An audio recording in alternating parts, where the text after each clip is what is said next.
Imos dar comezo á última das mesas sobre este complexo foro de debate. Posteriormente a esta mesa quedará o peche cunhas conclusións que queremos contribuir ou que queremos compartir con vos e explicarvos tamén unha metodoloxía para elaborar unhas conclusións finais comuns. Pero, en fin, isto tocará despois. Nesta mesa de debate temos a representantes de tres institucións culturais moi relevantes no Estado e van falar as tres persoas sobre contribucións de promoción ou liñas de promoción da cultura e da lingua, nomeadamente da lingua, das linguas galega, catalá e vasca no exterior, pero non só no exterior. Para iso contamos na mesa cun representante, o director do Instituto Ramón Llull, Manuel Forcano, con Rosario Álvarez, a vicepresidenta do Consello da Cultura Galega, coordinadora tamén deste foro de debate, a Garbiñe Iztueta do Instituto Vasco Etxepare, para falarnos de cada unha das súas linguas. Sen máis dilación, é unha mesa con menos xente, vamos a empezar xa, para tamén temos menos tempo. Empezamos pola orde que está no programa, por tanto, doulle a palabra a Rosario Álvarez para que nos poña ao día das actividades do Consello neste eido. Ben, moitas grazas. Ben, estamos aquí tres institucións que non temos directamente accións de goberno e, ademais, non temos, elas aínda teñen algunha competencia sobre a posición exterior da lingua, non é o caso do Consello da Cultura Galega, como logo veremos, non? Pero, na relación de competencias do Consello da Cultura Galega, de acordo coa propia lei de creación e co seu propio regulamento, figura en primeirísimo lugar fomentar a lingua e cultura galegas en canto a creacións orixinais do pobo galego, entendidas non só como unha herdanza que compre conservar e transmitir, senón como un patrimonio que cada xeración debe requentar.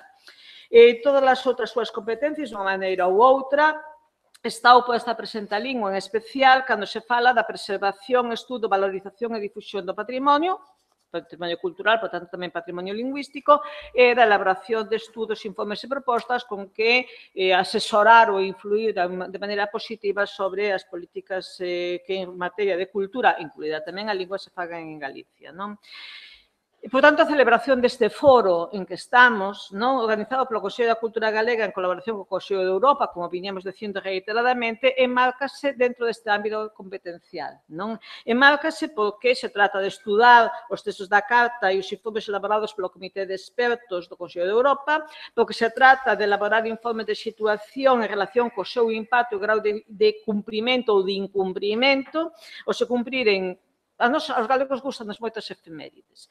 Cúmplese 25 anos da súa aprobación, 19 da entrada en vigor, 16 da ratificación de España. En calquera caso, tempo suficiente para poder facer un balance. Neste caso, quixemos facer o balance oindo representantes das distintas comunidades lingüísticas afectadas para coñecer de primeira man os seus pareceres, dando tamén cumprimento a algo que se reitera na Carta, que di, tomando en consideración as necesidades e os desexos expresados polos grupos que utilizan estas linguas. E trátase tamén de elevar aos poderes públicos informes ou propostas a prol da defensa e promoción da lingua co obxectivo de avanzar no cumprimento dos obxectivos establecidos na Carta. Por iso falábamos das conclusións e por iso falábamos da elaboración dun documento conxunto que poidamos non somente facer público para que a sociedade o coñeza, senón tamén elevar as instancias que teñen realmente competencias gubernamentais para poder incidir no millor cumprimento dos obxectivos da Carta.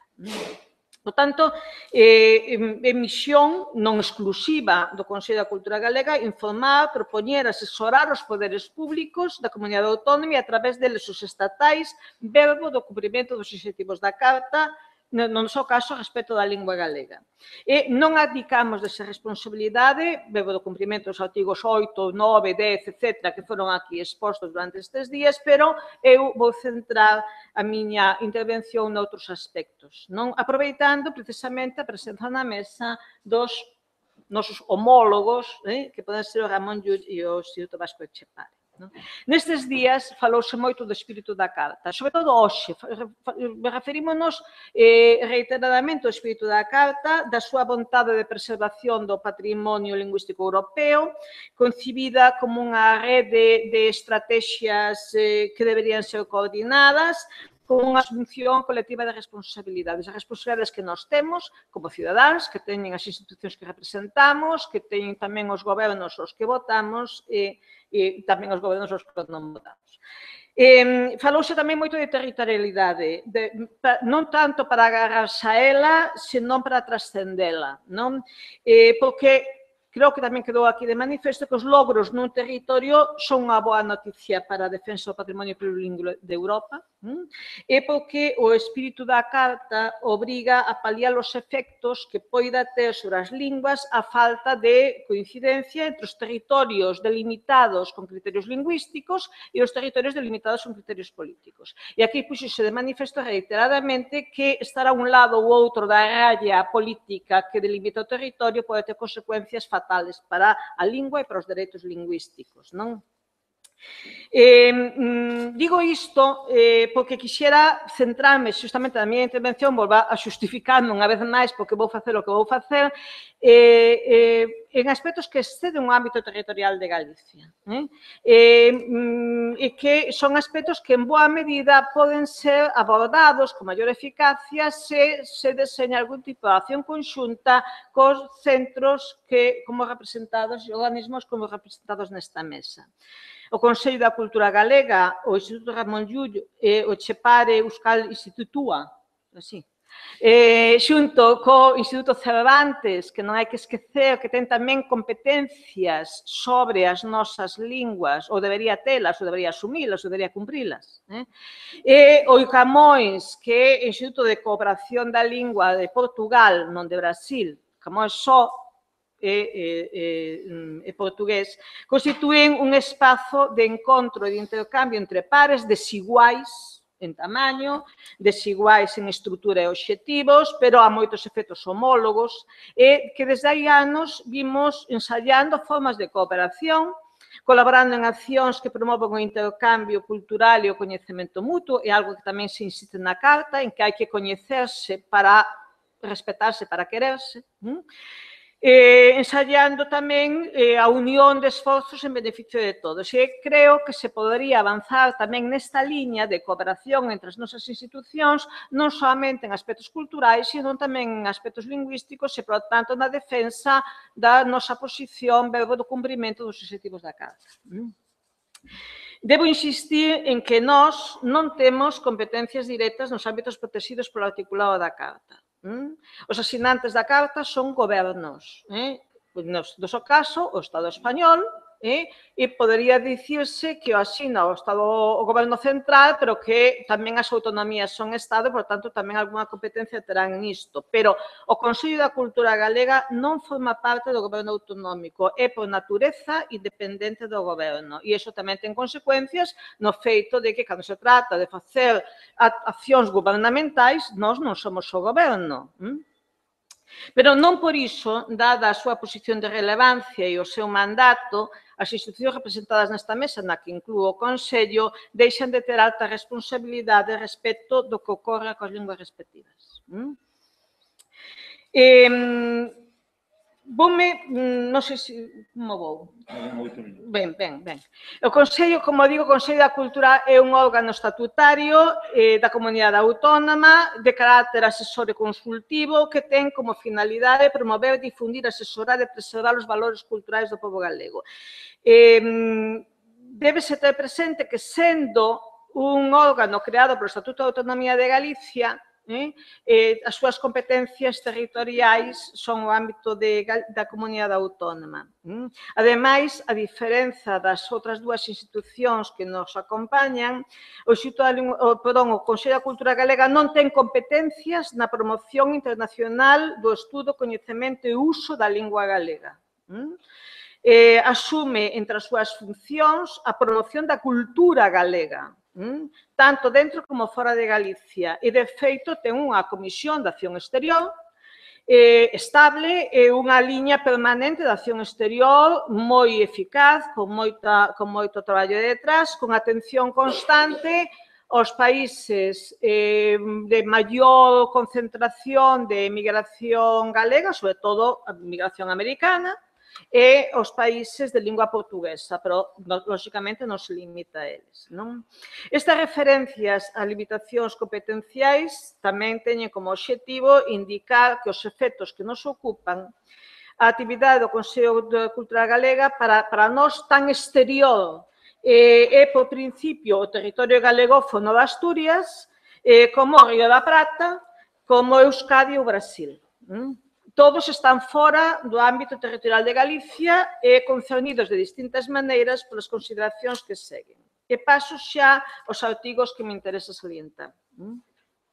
O artigo 7.1 di, en materia de linguas regionais ou minoritarias, nos territorios nos que estas linguas son utilizadas e segundo a situación de cada lingua, as partes fundamentan a súa política, a súa legislación e a súa práctica nos obxectivos e principios seguintes. E, na letra E, di, o mantemento e desenvolvemento de relación nos dominios cobertos pola presente carta entre os grupos que empregan unha lingua regional nos outros grupos do mesmo Estado que falan unha lingua utilizada dunha forma idéntica ou próxima, así como o establecemento de relacións culturais con outros grupos do Estado que utilizan linguas diferentes. Ben, o artigo realmente atende a dúas polas diferentes, non? Por un lado, entre os grupos que empregan unha lingua regional ou minoritaria e outros grupos do mesmo Estado que falan unha lingua utilizada dunha forma idéntica ou próxima. É dicir, no noso caso, a lingua galega que se fala fora das nosas fronteiras administrativas. O cuarto informe do Comité de Expertos salienta positivamente os acordos de colaboración entre os gobernos vasco e Navarra a favor do éuscaro, sobre todo enfocados ao ensino da terminoloxía. De aí poderíamos aprender algo, é un feito positivo que destacan. Estánse a referir á mesma lingua falada entre diferentes territorios contiguos ou non. É aplicable, por tanto, ao galego en Galicia, Asturias, Castela e León e Extremadura. Ben entendido, dixeno máis dunha vez, que o Consello da Cultura Galega non é o goberno, pero sí cremos que podemos estar en condicións de animar ou estimular o diálogo, ser mediador entre gobernos respectivos ou, cando menos, actuar no fomento do coñecemento mutuo, incentivar o respeto, a comprensión e a tolerancia en relación á lingua dentro e fora dos lindeiros da Galicia administrativa. E xa o estamos facendo, veo da cultura galega, nos espazos da Galicia emigrante. E outra parte dese artigo refírese textualmente o establecemento de relacións culturais con outros grupos do Estado que utilizan linguas diferentes. O cuarto informe do Comité de Expertos tamén apunta como feito positivo os acordos entre os gobernos vasco, catalán e galego que normalizaron o uso de linguas respectivas. Estáse falando, por tanto, de diferentes linguas oficiais en territorios distanciados. E aí é onde eu apelo especialmente a complicidade do Instituto Llull e o Etxepare, así como do Camões e onde se poida do Cervantes, para contribuirmos a darlle cumprimento na medida das nosas desiguais competencias e posibilidades. No apartado 3, o artigo 7 incide na mesma liña que a parte final do comentario anterior. O recoñecemento, comprensión e aprecio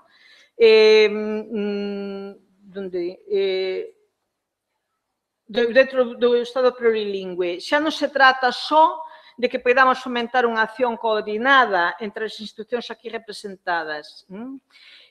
Tanto se temos como misión a promoción exterior da lingua e cultura respectivas como competencias asumidas ou como competencias propias, estamos en condicións, creo, de interpelarnos conxuntamente o Goberno asinante da Carta para o cumprimento do artigo 7.3, en que di que as partes se comprometen a promover, por medio de medidas apropiadas, a comprensión mutua entre todos os grupos lingüísticos do país, obrando principalmente de tal xeito que o respeto respeto, a comprensión e a tolerancia en relación ás linguas regionais ou minoritarias figuren entre os obxectivos da educación e da formación dispensadas no país e a alentar os medios de comunicación de masas a perseguir o mesmo obxectivo. Estamos moi lonxe do cumprimento dese compromiso. De feito, o Comité de Expertos solicita ás autoridades españolas que actúen decididamente para promover a visibilidade de todas as linguas regionales ou minoritarias mediante actividades educativas e nos medios de comunicación e fai unha mención especial ao terrible descoñecemento desta realidade nas comunidades monolingües.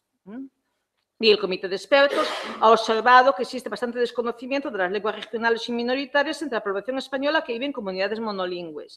Existe la clara necesidade de que as autoridades se ocupen de difundir máis a pluralidade lingüística e fomenten el entendimiento mutuo entre todas as comunidades lingüísticas del país. Anima a las autoridades a que adopten medidas a este respecto e lo informen de ello en el siguiente informe periódico.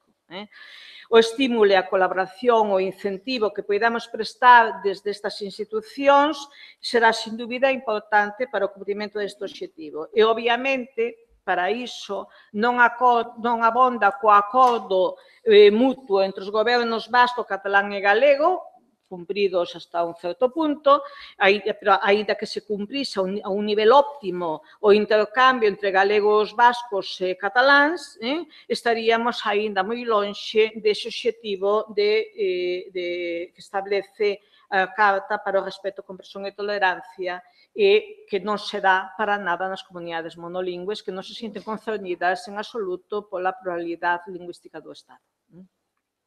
Algo similar se pode dicir da acción exterior. É certo que, os dos institutos que me acompañan teñen esas competencias e nós non. Di, no artigo 12.3, as partes comprométense na súa política cultural exterior a dar un lugar apropiado ás linguas regionais ou minoritarias e a cultura daquelas son a expresión. Esperemos poder contar tamén neste caso coa asunción desta responsabilidade por parte do Instituto Cervantes, co que nos une unha esperanzada relación de cooperación institucional que xa deu algúns froitos anteriores.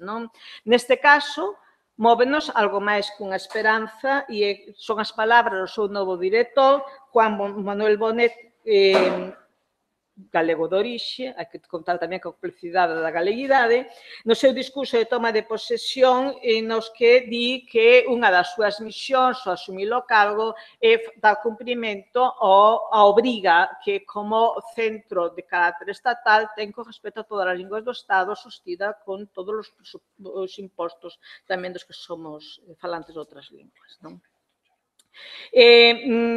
Refírome por último, refírome por último ao artigo 14 nos que se fala de intercambios fronteirizos. Cando se fai o informe de expertos, saliéntase aí neses intercambios fronteirizos, a pesar de que se trata de estados diferentes e non exactamente da mesma lingua, saudase con bastante fervor os intercambios fronteirizos entre que a Xunta de Galicia sinala con respecto á lingua portuguesa. Ben, creo que nese caso é onde o Consello da Cultura Galega tamén ten unha liña permanente aberta non somente de intercambio fronteirizo, por tanto, de intereses transfronteirizas entre Galicia e Norte de Portugal, que sí que os temos, de feito, hai unha relación bastante privilexiada coa Universidade do Dominio e coa que temos xa accións que se veñen repetindo ao longo do tempo, senón tamén con outras instancias dentro de Portugal. Vexase, por exemplo, xa unha actividades que se teñen feito con relación coas Illas Azores, coa concorrencia ou non da Fundación Luso-Americana para o Desenvolvimento, da relación privilexiada que temos co Camões ou que xa nos ten unido algún tipo de actividade anteriormente, con algunhas instancias culturais públicas ou privadas de Portugal, como pode ser a Fundación Casa Mateus ou outras semellantes, o feito de que teñamos tamén unha atención constante ao Brasil, en algún caso de maneira moi directa con universidades como a de Sao Paulo, pero tamén con outro tipo de accións en Brasil e con as nosas exposicións periódicamente percorren Brasil.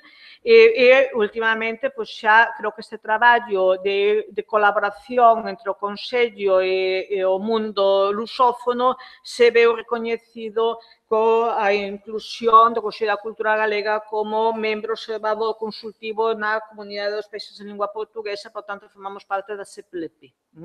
Creo que forma parte das liñas prioritarias do Consello este diálogo transfronterizo e esperamos poder contribuir tamén, neste caso, digo transfronterizo, pero tamén decía antes que algo máis, o Brasil non está do outro lado da nosa fronteira, como todo o mundo sabe, non? É dicir, está nese outro lado dese espazo que nos une, que é o Océano Atlántico, non? E, finalmente, o Consello da Cultura Galega, no futuro como a hoxe, ofrécese como lugar de debate, de intercambio, de conciliación de posturas para todas as comunidades lingüísticas que representamos, de modo que este encontro que se produce por primeira vez, no que estamos, creo que por primeira vez, xuntos todos os representantes de todas as linguas que se falan no Estado, poida ter un futuro e xuntos podamos unir esforzos e intelixencia para deseñar estrategias comuns que permitan acadar os obxectivos da Carta ou, polo menos, ofrecer aos seus gobernos a ser tamén partícipes de que esos obxectivos se cumpran con o noso esforzo. Nada máis.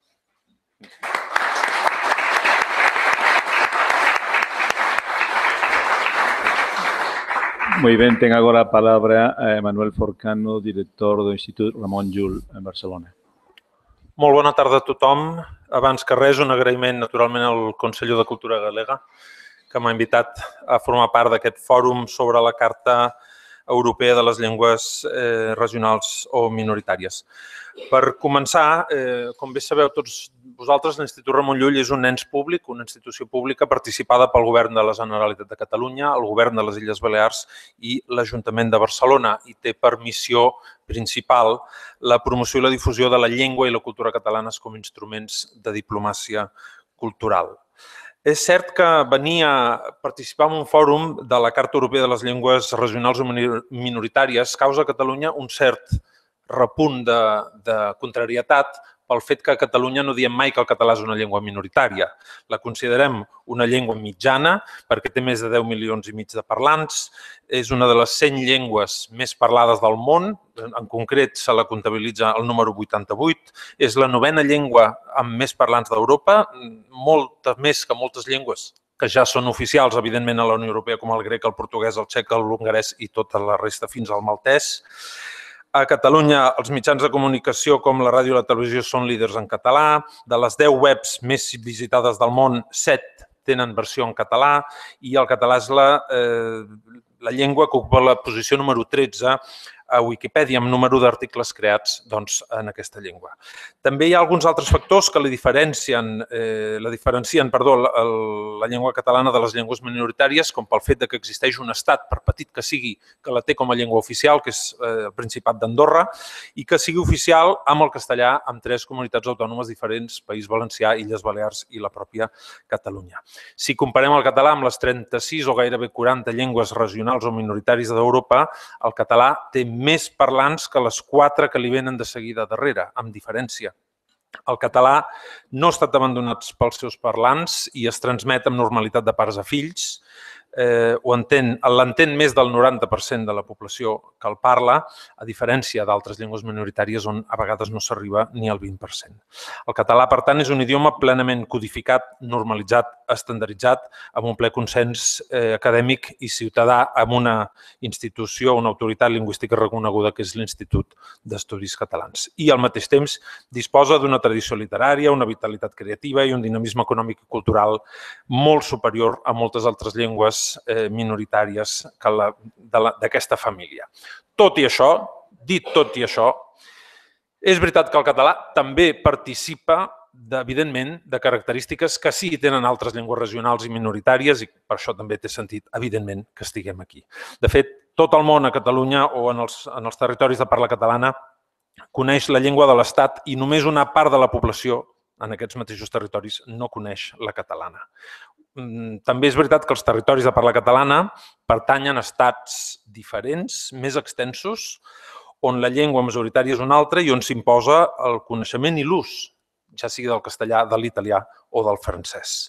El nostre domini lingüístic no té un estat propi, està fragmentat administrativament i la llengua té una presència escassa en alguns sectors de la vida social i administrativa, com molt bé s'ha reflectit durant la jornada d'avui que jo he pogut assistir o la d'ahir.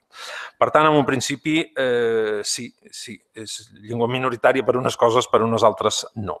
El 25 de juny es compliran 25 anys de l'aprovació pel Comitè de Ministres del Consell d'Europa de la Carta Europea de les Llengües Regionals i Minoritàries i hem de dir doncs, que el text, aquesta carta, representa el reconeixement més gran de la diversitat lingüística europea.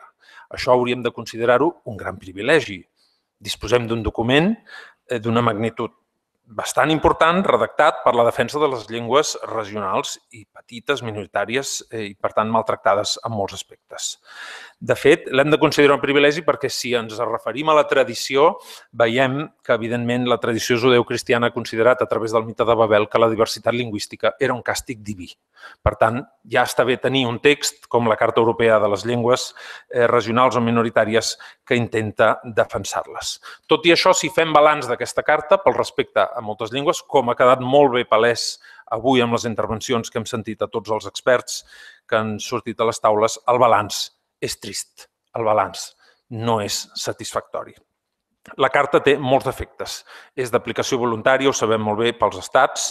La poden firmar només, la poden firmar o ratificar-la. Els compromisos no obliguen a massa. Sabem que és obligatori el compliment de la part segona del text, els objectius i els principis, però que és opcional l'aplicació d'un mínim de 35 paràgrafs de la part tercera. Aquí hem de dir que l'estat espanyol sembla dels més generosos, perquè han aprovat i ratificat 69 d'aquests paràgrafs de la carta.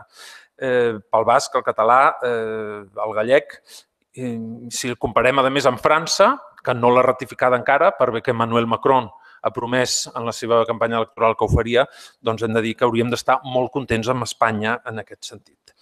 Espanya ho ha tingut fàcil per comprometre's. Per què? Perquè l'oficialitat de les llengües les han donades les comunitats autònomes, no l'Estat. Si agafem el rave per les fulles, és veritat, podem dir que les comunitats autònomes o els governs d'aquestes comunitats autònomes són Estat. Però vaja, l'Estat disposa d'una coartada esplèndida per no implementar més mesures quan dona aquestes competències a les comunitats autònomes perquè ho facin. Per tant, un text com el de la Carta, més enllà del text, implica un determinat esperit i comprovem que l'estat espanyol demostra no tenir aquest esperit envers la seva pròpia diversitat lingüística. La Carta va néixer coixa, no és completa, perquè va concebre les llengües com un patrimoni cultural administrable des dels estats. Les llengües, o la seva parcel·lació territorial i jurídica, es va circumscriure a les fronteres dels estats. Es va desentendre, per tant, de donar la condició de constructes unitaris mereixedors d'una política lingüística europea comuna. I així, amb això, garantitzar plenament a tota la Unió Europea els drets lingüístics dels seus parlants.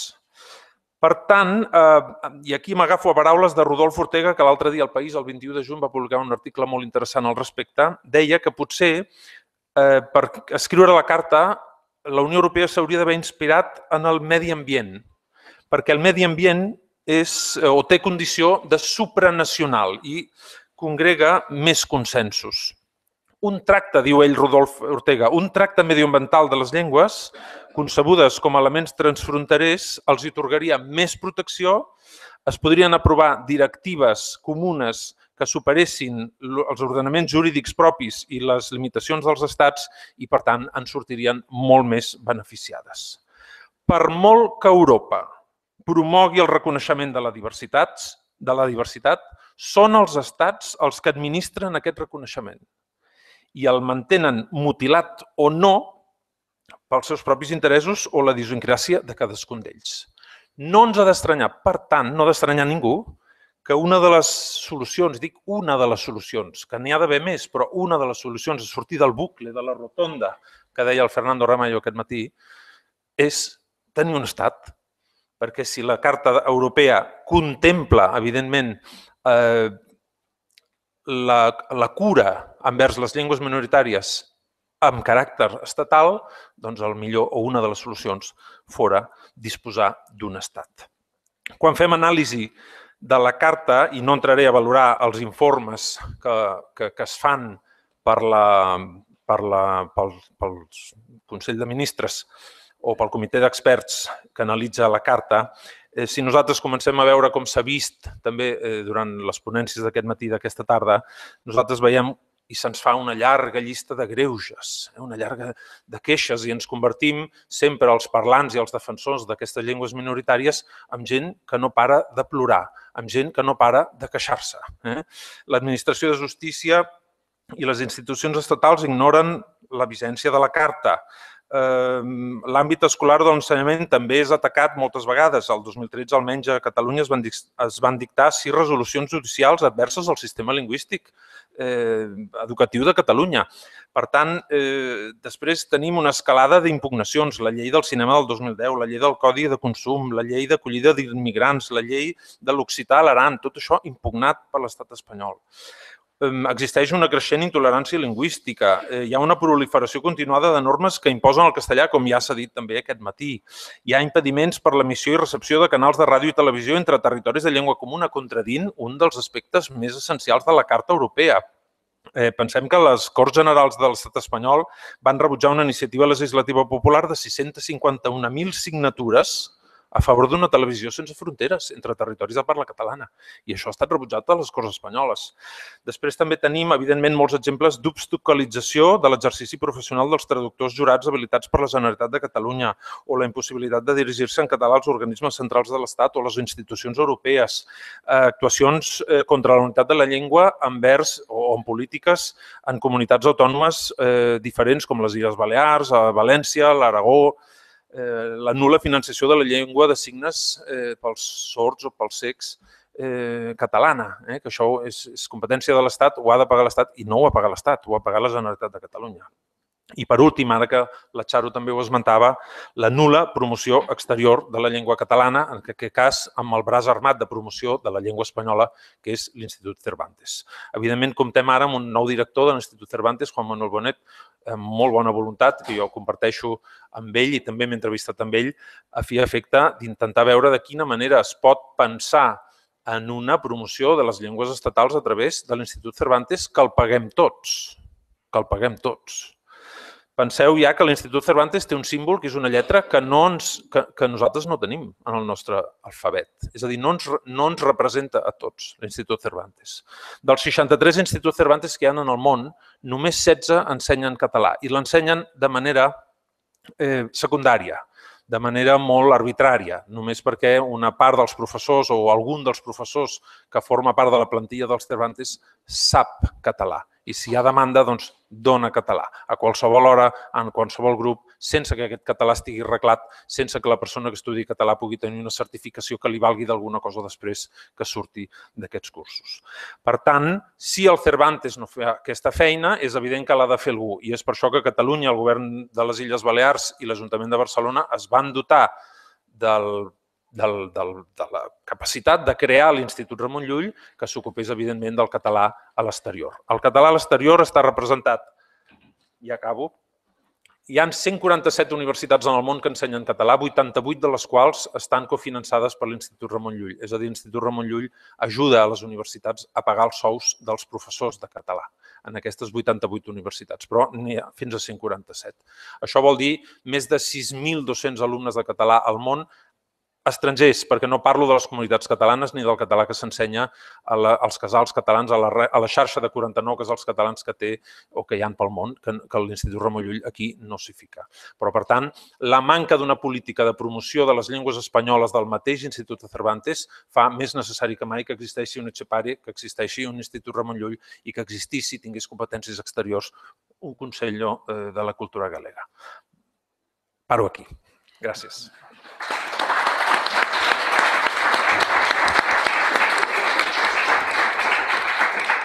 E a vez agora de Garbiñe Iztueta, directora para a promoción e difusión do euskera no Instituto Vasco Etxepare.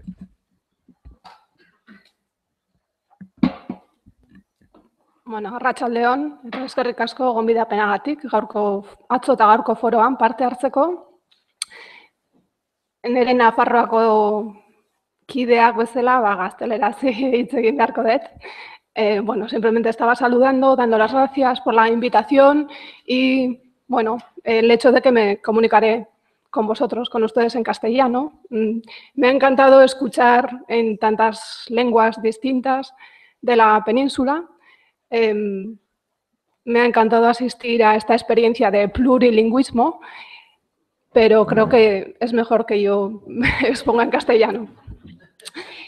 Antes de empezar, indicaros que había preparado una presentación que estará en la página web, que no la voy a proyectar por cuestiones logísticas y porque ya cuanto antes empecemos y acabemos y cuantos menos problemas técnicos tengamos mejor, pero el que quiera consultarlo a través de la web lo podrá mirar por el teléfono o por algún dispositivo que tengan. Espero ser lo más breve posible y mi objetivo con esta exposición es, después de lo que han comentado mis compañeros, y suscribo todas sus palabras, situar un poco la labor del Instituto Vasco Etxepare y explicar en qué líneas estratégicas promocionamos y ayudamos a optimizar los medios que tenemos para difundir el euskera y la cultura vasca en el mundo. Hemos estado hablando estos días del artículo 7, el artículo 8, el 9, el 10, bueno, todos los tenemos ya en la mente y simplemente situar la existencia del instituto al que represento en el artículo 12, ¿no?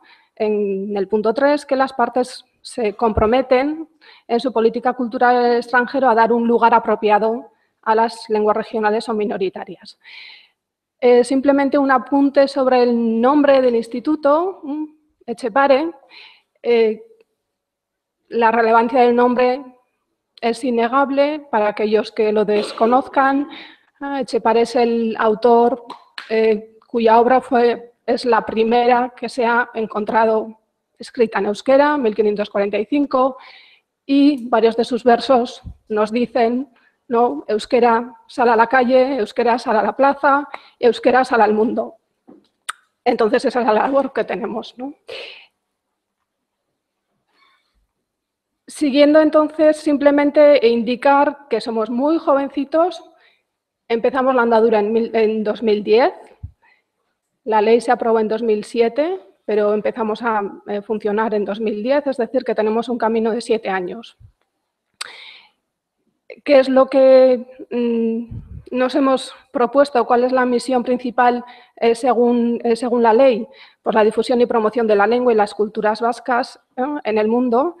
Y para eso asumimos trabajos previos que había hecho el Gobierno vasco, es decir, que la labor no empezó desde cero en 2010, sino que el Gobierno vasco había estado haciendo ciertas labores y nosotros hemos incorporado, hemos asumido esas labores, algunas de esas labores y otras nuevos programas los hemos puesto en marcha. ¿Cuáles son nuestros objetivos concretos entonces? Pues promover la enseñanza, el estudio y el uso del euskera internacionalmente, universalmente, favorecer y potenciar el reconocimiento internacional, contribuir a la difusión en el exterior de la cultura vasca en multitud de formas. Es muy interesante que según la ley no se debe excluir, es decir, que se garantiza la presencia de las dos lenguas. Según la ley, el Instituto Etxepare, por afán o con el fin de integrar y no excluir, en un punto dice que debe contribuir a la difusión en el exterior de la cultura vasca en todas las lenguas. Y también uno de los objetivos es acercar la realidad de nuestro país a las colectividades de habla vasca que están en todo el mundo. Con esos objetivos, entonces, las líneas estratégicas o los instrumentos con los que trabajamos son básicamente con los que que yo sepa trabaja el Llull y también la Xunta, una red de lectores y cátedras a través de los cuales se enseña el euskera en 34 universidades. Podemos ver la diferencia de la dimensión y del nivel, ¿no? Llull, ¿cuántos habías dicho? 147, nosotros 34.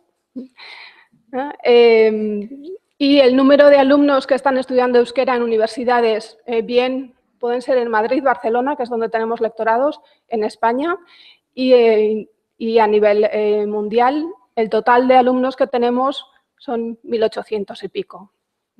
También la dimensión es mucho más limitada. Aparte de esto, no debemos olvidar que existe un programa que se llama Euskera Munduan y que se encarga de promocionar y garantizar la enseñanza del euskera en las llamadas Euskal Etxeak o centros vascos, ¿no? Está dirigido sobre todo a la diáspora, ¿no? Pero esto sería un poco fuera de del ámbito universitario. En este momento estamos en un proceso de transición. Hasta ahora se ha encargado de este programa ABE, que es el Instituto de Alfabetización en Euskera de Adultos. Hasta ahora se ha ocupado ABE, entonces, de este programa, y ahora estamos en un momento de transición, de traspaso, encontrando, digamos, la mejor forma de hacer esa transición de ABE a Instituto Etxepare. Otra línea de trabajo son subvenciones, convenios y líneas de trabajo que hacemos en conjunto, convocatorias anuales, por ejemplo, para actividades culturales profesionales. Ahora mismo están vigentes varias convocatorias anuales para la internacionalización. La internacionalización de músicos, grupos de teatro, danzas, profesionales de artes plásticas. Convocatoria también para subvencionar la traducción literaria del euskera a otros idiomas. Convocatorias de bolsas de viaje para que artistas vascos puedan ir al extranjero, sobre todo en literatura y cine. Esas serían las líneas un poco estratégicas en este momento. Y también programas estratégicos para la difusión de cultura vasca en el exterior. Por ejemplo, se organizó hace varios años en Islandia un congreso sobre los balleneros vascos, que tuvo una difusión y una visibilización muy, muy grande. O sea que también en colaboración con acciones estratégicas. Por otra parte, también trabajamos, puesto que los medios son tan limitados, formas de optimizar esfuerzos es alinearnos varias entidades o varias instituciones o sociedades para llevar a cabo proyectos en común. Por ejemplo, redes transfronterizas, lo que estábamos comentando antes también, ¿no? Se están aunando esfuerzos entre Iparralde, ¿no?, el País Vasco francés, colectividades o sociedades navarras, el Príncipe de Viana, por ejemplo, y el Instituto Etxepare. Las colaboraciones con el País Vasco, o con el colectivo vasco de Iparralde, se hace a través de sociedades, de asociaciones, porque, como también hemos comentado, institucionalmente no va a haber ninguna implicación de momento. También cooperamos con iniciativas sociales o con plataformas que estén comprometidas con el euskera. Siempre intentamos encontrar formas de aunar esfuerzos para optimizar medios. Por ejemplo, tenemos ahora mismo el proyecto de asistir en conjunto con la Topagunea a la capital europea del 2018, al pabellón de las lenguas, para visibilizar un poco también las lenguas pequeñas, ¿no? Una cuarta línea de acción es la presencia en ferias internacionales sobre todo de literatura, ¿no?, para que escritores vascos, primordialmente, por supuesto, que escriban en euskera, puedan acudir a ferias y organizar mesas redondas, contactos con editoriales. Lo que se trabaja mucho es digamos, la acción de crear una red, porque estamos viendo que cuando los medios son menos de los que nos gustaría, lo que puede ser muy, muy rentable, digamos, es construir una red de bien académicos o red de entidades colaboradoras. Digamos que la palabra red es lo más importante en este momento, después de una primera fase del instituto en el que el objetivo era hacernos visibles tanto internacionalmente y también dentro de la constelación del gobierno vasco, digamos, ¿no? El encontrar un lugar, digamos. Y por último, y yo creo que ya voy a acabar, y por último es la línea estratégica de las publicaciones. Se ha invertido dinero y esfuerzos para, digamos, preparar catálogos sobre temas de la cultura vasca para poder internacionalizarlo y ponerlo a la disposición de cualquiera que acuda a la página web del Instituto Etxepare. Es decir, que hay catálogos sobre danza vasca, sobre deporte vasco, en formato PDF, en inglés, porque el objetivo en inglés, en euskera y en castellano, ¿sí? Pero también en inglés, porque el objetivo es dar a conocer al mundo lo que tenemos que ofrecer como cultura, ¿no? O sea, un poco también la idea de compartir la riqueza que tenemos, ¿no? No solo conseguir hacernos el lugar en el mundo, sino también la idea de que tenemos mucho que ofrecer, muchísimo. Y yo creo que acabo ya con esto. Gracias.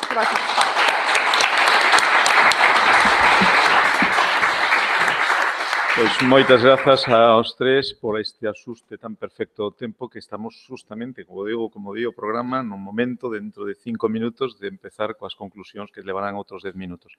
Pero, como quedan 5 minutos ata ese momento, 3 minutos, me dicen por aí, se hai algunha pregunta específica, concreta para esta mesa, pois este é o momento, pero, senón, sin interrupción, damos pasos ao peche das xornadas.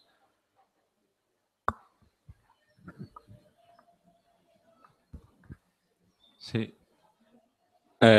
Només volia afegir a les paraules del Manuel Forcano que precisament la Universitat de Santiago de Compostela és una de les universitats que formen part de la xarxa Llull i a més, jo soc el lector de la universitat.